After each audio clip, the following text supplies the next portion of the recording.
फक्त एका माणसाला मला आज उत्तर द्यायचं आहे, एका माणसाला. आपण त्याला निवडून दिला आहेत ना.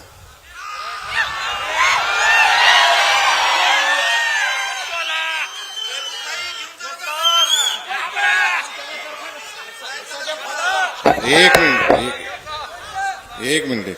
त्यानं मांडव्यात एक प्रश्न विचारला, 70-75 वर्षात काय विकास झाला ते मी या 5 वर्षात केला. मी फक्त 2.5 वर्षात केला. मी फक्त एकच उत्तर देतो. दादांच्या सांगण्यावरून इथं जेवढी बसलीत ना त्या सगळ्यांनी एका रात्रीत तुला आमदार केला.